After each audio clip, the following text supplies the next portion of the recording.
Let's start with Keith Fitz-Gerald now, Chief Investment Officer at Money Map Press from beautiful Portland, Oregon. Good to see you, sir, and welcome to BizAsia America. Let me start with the Federal Reserve, this tapering, and I'm going to get to interest rates in a bit, but explain to us, why do we even care whether or not the Fed tapers or doesn't taper?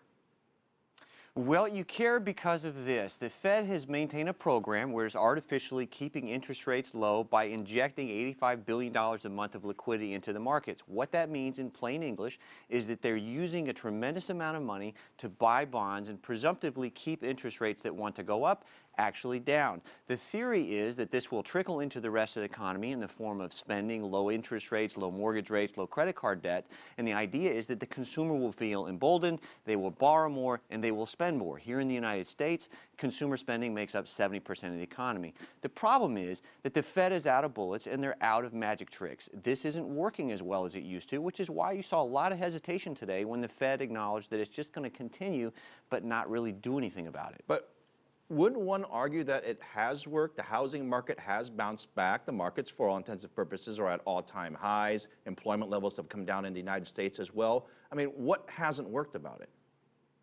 Well, that's a very interesting point. It's a very valid one. But, you know, here's the issue, is the stock market has gone up something like 83 to 95% off of its 2009 lows. Consumer spending has risen only 9%. So you have a huge divergence.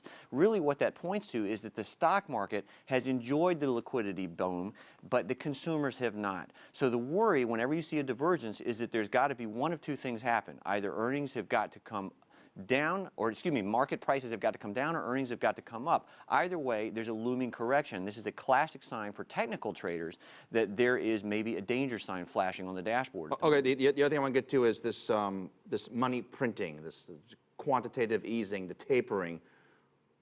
Why do I care whether they print more money or not? Because it doesn't seem to really affect the rest of the economy in terms of when I go to a store and buy something. I mean, is it all that bad?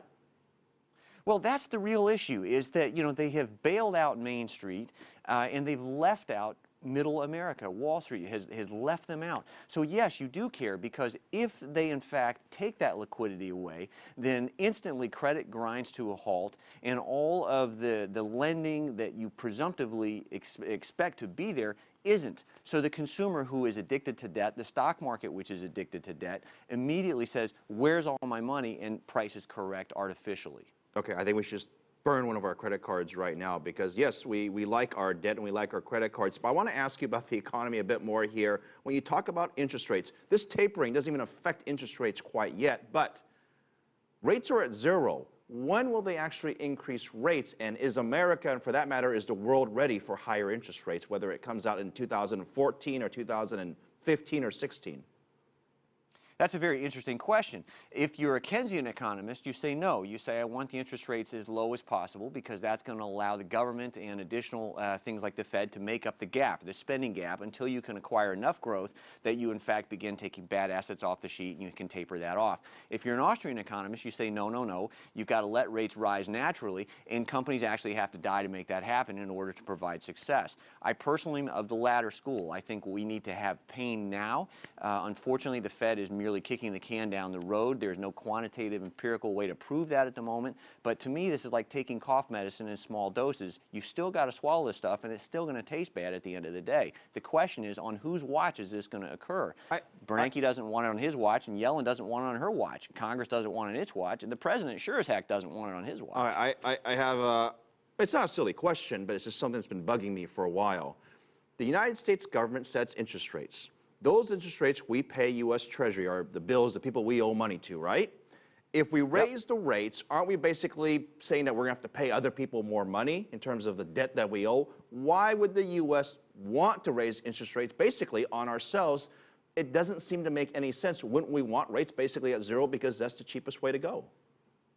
Well, yes, but here's the thing. If you've got too much money in a crisis that was caused by too much money in the first place, there's got to be a certain amount of deleveraging that takes place. Consumers, for example, in the middle class, don't want the debt. We saw in Japan in the 1990s, the Bank of Japan literally took interest rates to zero, and consumers still didn't want it. You're seeing that in portions of Europe, for example, where the interest rates are negative. And here in the United States, we've got the same phenomenon right now. The Fed is keeping interest rates so low that, in fact, savers, as you pointed out earlier in the earlier segment, are being penalized. People who've been responsible with their money are now being involuntarily stripped of that asset, and it's being foisted upon people who've been irresponsible with their money to make up for the spending difference. It's a fascinating discussion on what we should really be doing with our money in terms of interest rates. Keith Fitzgerald, thank you very much joining us from Portland, Oregon.